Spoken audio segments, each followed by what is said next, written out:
اعلم ان الحكمة علم بأحوال آيات الموجودات على ما يعرف في نفس الأمر بقدر طاقة البشرية وتلك الأعيان ثم الأفعال والأعمال التي نجدها بقدرتنا واختيارنا أولى فالعلم بأحوال الأول من حيث أنه وسط کلام میں ان آتا ہے من حيث أنه يؤدي إلى صلاح المعاش والمعاش ثم حكمة عملية والعلم بأحوال الثاني ثم حكمة نظرية وكل منها لا ثلاثة أقسام. صبر کرو گے.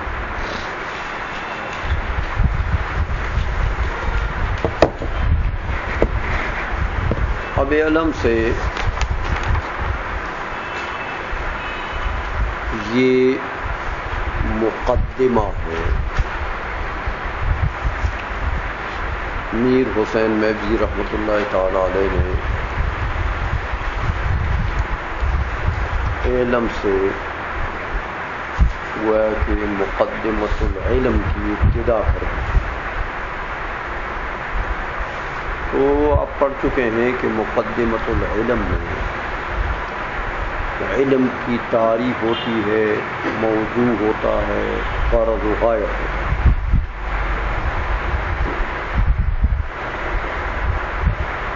اس لیے سب سے پہلے تو علم حکمت یعنی فلسفہ کی تعریف کرتے ہیں.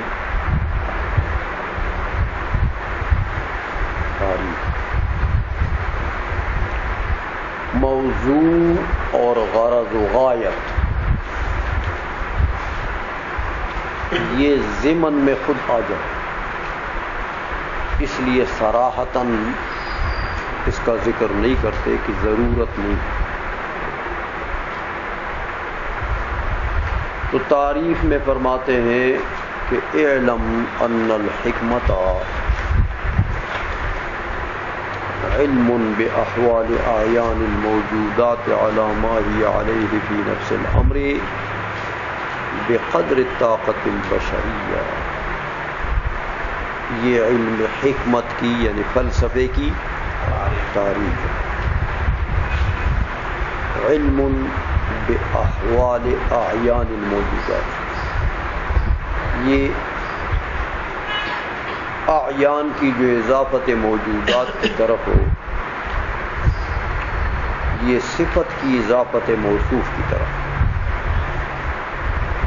تو علم باحوال الموجودات العینیت، عبارت یوں بنے گی علم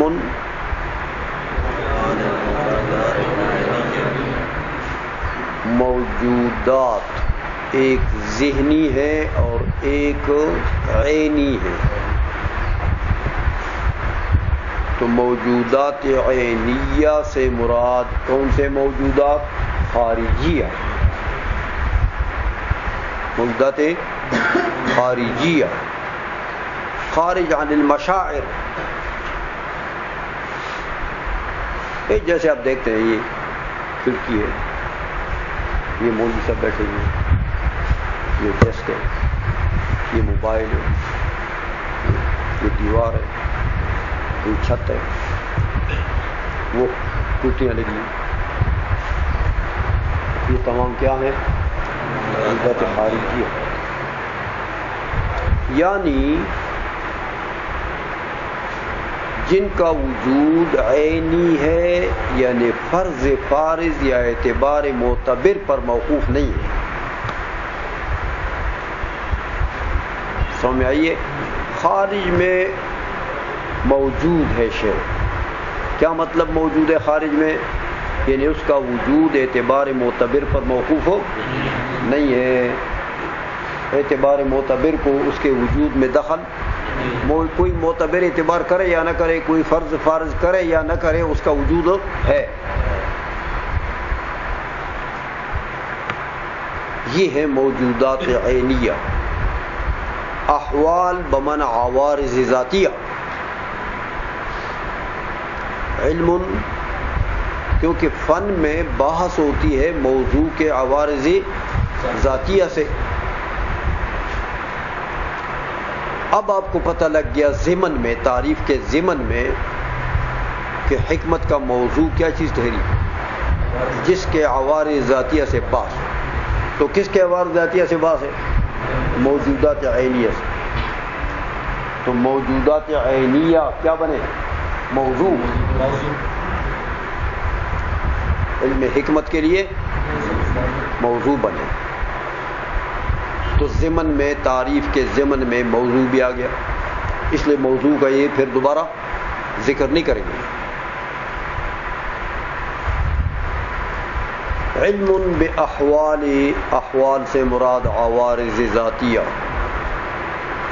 موجودات خارجیہ کے جو عوارض ذاتیہ ہیں ان کا علم. لیکن میاں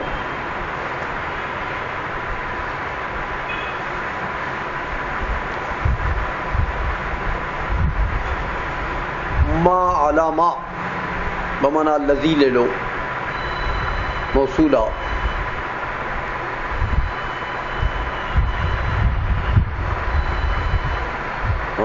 علی الذی ہی فی علیہ،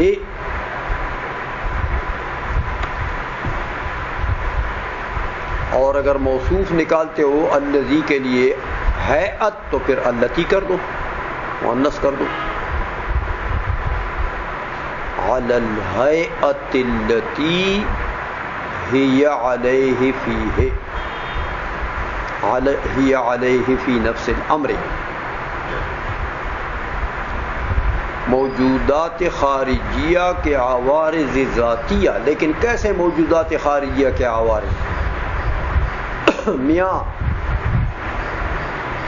موجودات خارجیہ جس ہیئت، جس شکل، جس صورت میں نفس الامر میں موجود ہیں، اسی ہیئت کے ساتھ ان کے جو عوارض ذاتیہ ہوں گے، ان کے علم کا نام کیا ہے؟ اب حکمت.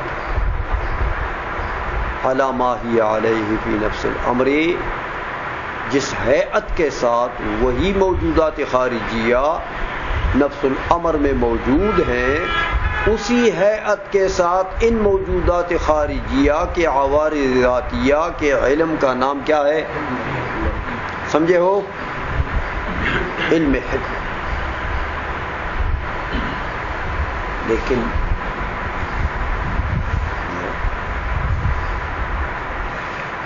اب موجودات خارجیہ نفس الامر میں، واقعہ میں جس ہیئت کے ساتھ موجود ہیں،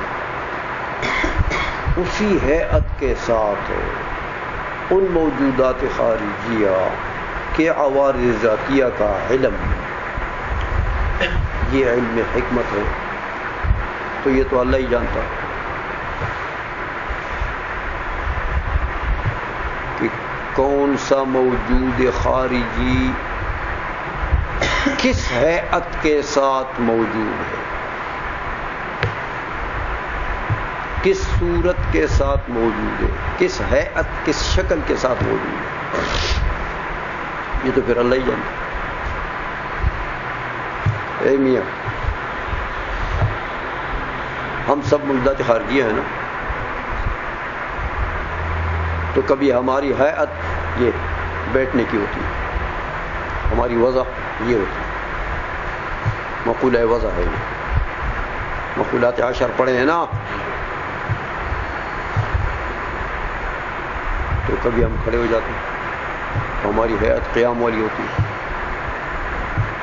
کبھی لیٹ جاتے ہیں، تو کبھی کروٹ پر، تو کبھی استلقاء. اے میاں ہیئات تو بدل جاتی ہے نا. تو اب کس ہیئت میں کون سا موجود خارجی کس ہیئت میں ہے؟ نفس الامر میں. یہ تو میاں بلا سارے موجودات خارجیاں ہیں، تو ان تمام کے ہیئات کی نفس الامریہ کو بھی، ہاں جو عوارض ذاتیہ ہیں ان سب کا علم، یہ تو پھر اللہ کا علم ہو سکتا ہے. سو میں آئیے، اس لیے فرمایا کہ ٹھیک ہے اللہ کا بھی علم ہے لیکن بندے کا بھی ہو سکتا ہے. بندے کا کتنا ہو سکتا ہے؟ بقدر طاقت البشر. ضرور نہیں ہے کہ آپ تمام موجودات خارجیہ کی تمام حیات نفس الامریہ کہ عوارض ذاتیہ کا علم آپ کو ہو. بقدر طاقت البشر. بشری طاقت کے مطابق جتنا علم ہو سکتا ہے اسی علم کا، اگر کہ وہ تھوڑا ہو یا زیادہ ہو، اسی علم کا نام کیا ہے؟ حکمت. لہذا یہ صرف اللہ کے علم کی بات نہیں ہے. اللہ کا علم تو علم محیط ہے میاں، وہاں سے تو کوئی شے خارج نہیں ہے.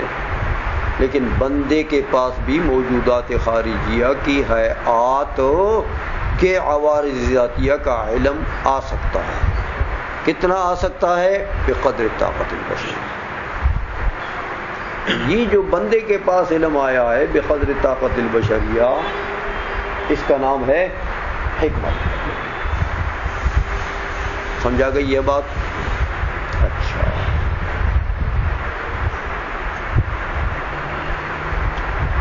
تو یہ تو میاں آ گیا، اس کا موضوع بھی ضمن میں آ گیا، تعریف بھی آ گئی علم حکمت کی. غایت پہلے بیان ہو گئی ہے، اس لیے یہاں ذکر کی ضرورت نہیں. پہلے کدھر بیان ہو گئی؟ وَمَنْ يُؤْتَ الْحِكْمَةَ فَقَدْ أُوتِيَ خَيْرًا كَثِيرًا. پہلے بیان ہو گئی. علم حکمت سے مقصود، پڑھنے سے مقصود کیا ہے خیر کثیر حاصل کرنا. خیر اے میاں، یہ موجودات خارجیہ کی حیات نفس الامریہ کے عوارض ذاتیہ کا جتنا علم آپ کا وسیع ہوگا اتنا ہی باری تعالیٰ پر ایمان مضبوط ہوگا. سمجھ میں آ گئی ہے؟ حکیم صاحب ہے، حکیم صاحب، طبیب، حکیم بمانا طبیب. ویسے حکیم کو علم حکمت کے ماہر کو بھی کرتے، لیکن طبیب ہے، اس کو جڑی بوٹیوں کے خواص کا علم ہے. جڑی بوٹیاں کیا ہیں؟ موجودات خارجیہ.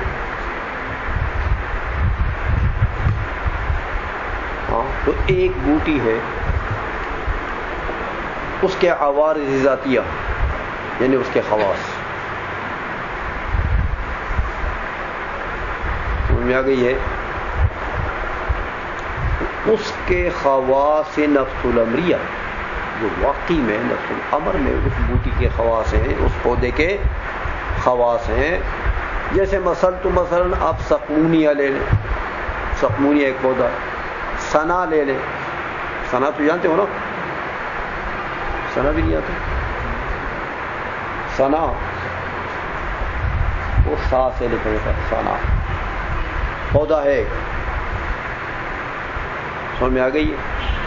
اس سنا کا عرض ذاتی نفس الامری، حیات نفس الامریہ کے ساتھ جو اس کا عرض ذاتی ہے، جو کا خاصہ ہے، وہ کیا ہے کہ سنا اگر آپ نے ایسے اتنے مقدار میں پانی کے ساتھ اس کا پاؤڈر بنا کے پانی کے ساتھ کھا لیا تو قبض کشائی ہو جائے گی، دست لگ جائیں گے. یہ اس کا عرض ذاتی ہے نفس الامری حیات کے ساتھ. اب میاں طبیب کو یہ معلوم ہے کہ یہ سنا جو ہے اس کا تو یہ عرض ذاتی ہے، یہ اس کا خاصہ ہے، تو اسی مرض کے لیے وہ دیتے ہیں جس کو قبض ہو تو وہ سنا دے دیتے، اور جس کو اچھے خاصے موشن لگانے ہو تو کہتے ہیں سقمونیہ دے دو. سقمونیہ بھی ایک پودا ہے، تو پھر تو پیٹ خالی ہو جاتا ہے، دست لگ جاتا ہے۔ تو یہ خواص ہیں، یہ عوارض ذاتیہ ہیں ان پودوں کے۔ ان کو جاننے والا طبیب ہے۔ اے میاں، حقیقت تو یہ ہے کہ اگر یہ بندہ جانے کہ یار یہ ثنا ہے، یہ باقی یہ جو بیری کے نہیں پودے پتے ہوتے، تو بیری کے پتوں کی طرح سبز پتے ہیں، اس کے تھوڑے سے لمبے ہوتے ہیں، بیری کے ایسے گول سے ہوتے ہیں نا، اس کے تھوڑے سے لمبے ہوتے ہیں۔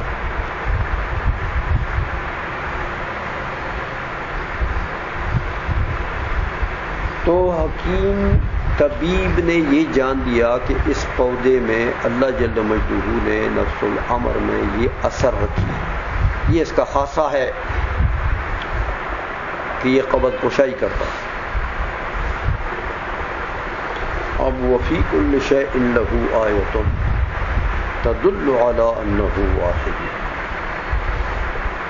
طبیب اگر عقل مند ہے تو وہ فائدہ اٹھا لے گا نا کہ یار یہ بیری کا پودا بھی، یہ بھی پودا، اس کا بھی ایسا سبز پتا ہے، سمجھا گئی ہے؟ اور یہ شیشم جو ہے اس کا بھی سبز پتا ہے، اور یہ ثنا جو ہے یہ بھی سبز پتا ہے۔ تو اس سبز پتے میں یہ اثر کس نے ڈالی ہے کہ یہ قبض کشائی کرتا؟ بیری والا پتہ نہیں کرتا، سمجھا گئی ہے؟ تو عقل مند آدمی ہے تو وہ فائدہ اٹھا لے گا کہ یار اس اثر کا تو کوئی مؤثر ہے، ہر اثر کے لیے مؤثر تو ہوتا ہے۔ وہ مؤثر کون ہے؟ ذات باری تعالی۔ یہ کام کوئی اور نہیں کر سکتا جو اس سبز پتے میں یہ اثر ڈال دے۔ تو جتنا آیان خارجیہ، موجودات خارجیہ کے خواص نفس الامریہ کا علم وسیع ہوگا، اتنا ہی باری تعالیٰ کے وحدانیت اور قدرت پر ایمان مضبوط ہوگا۔ اس لیے وَمَن یُؤْتَ الْحِکْمَةَ فَقَدْ أُوتِیَ خَیْرًا کَثِیرًا، یہ ہے وہ خیر کثیر، لیکن کسی کی قسمت میں ہوں گے۔ بڑے بڑے سائنسدان کیا ہوئے؟ کافر۔ یہی سائنس یہی ہے، موجودات خارجیہ کے خواص سے بات کرتے ہیں، چاہے سماویات ہیں چاہے سفلیات ہیں، موجودات خارجیہ کے عوارض ذاتیہ سے بات کرتے ہیں۔ سائنس یہی ہے۔ قدیم زبان میں ہم فلسفہ کہتے ہیں، آج اس کو سائنس کہتے ہیں، انگلش کا لفظ ہے، سمجھ میں آ گئی ہے؟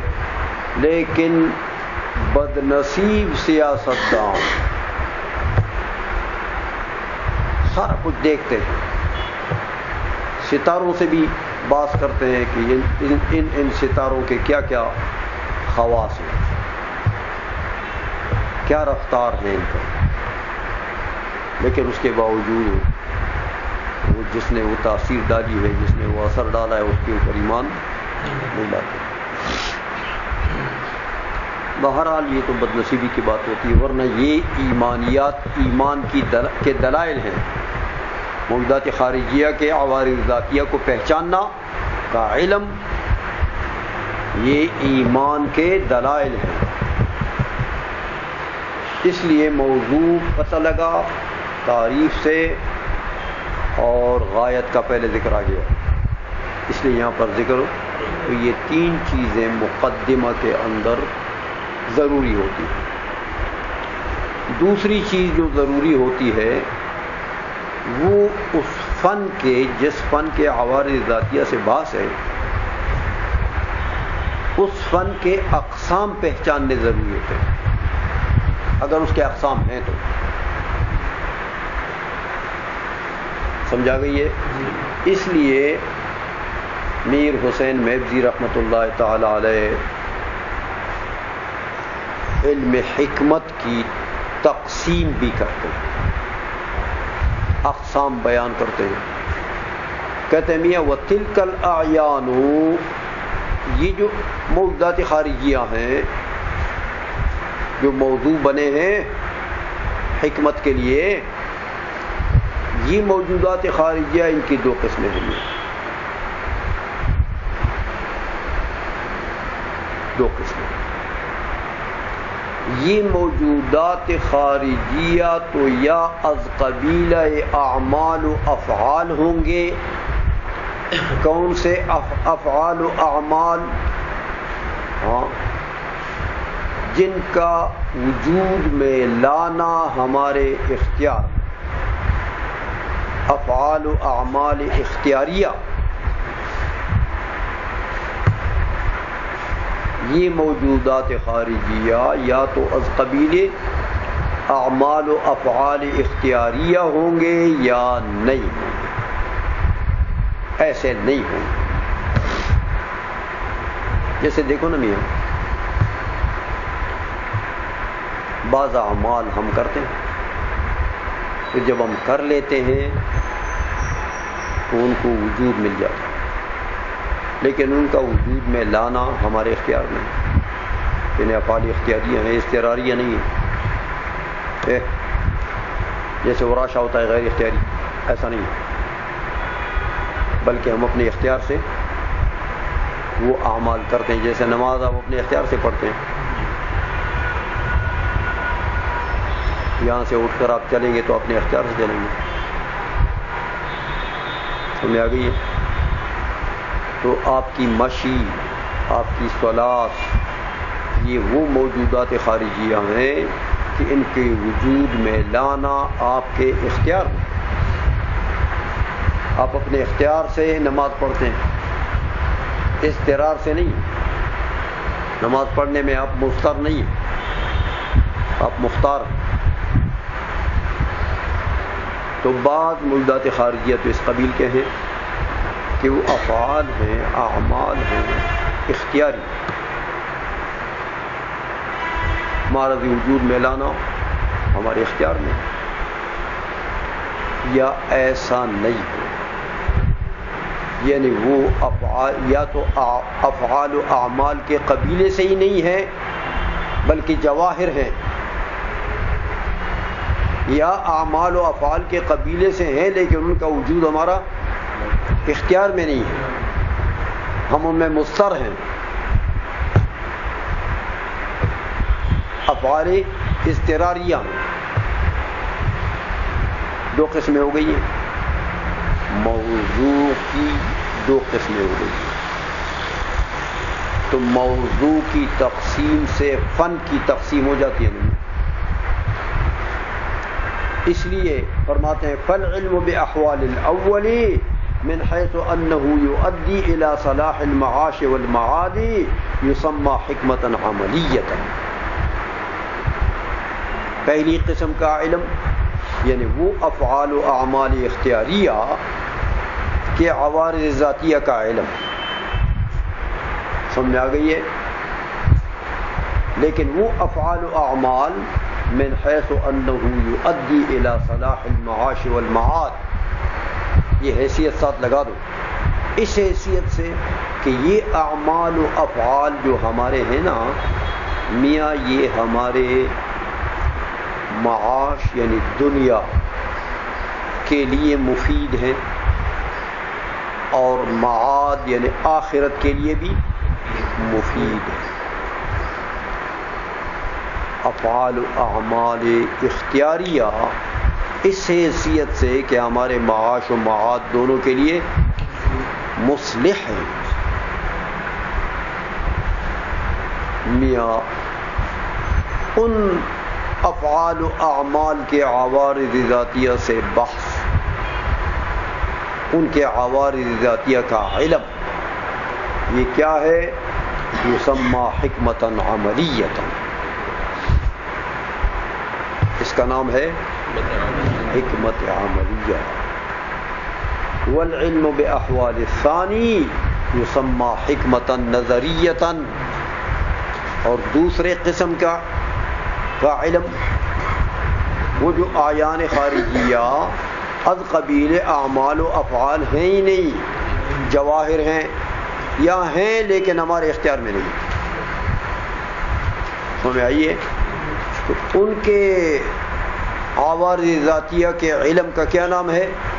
حکمت نظری۔ یہ دو قسمیں علم حکمت کی تعریف اور موضوع اور غرض و غایت کے بعد دو قسمیں کر دی، پھر ہر ایک قسم کی تین قسمیں ہیں وہ بیان کریں گے۔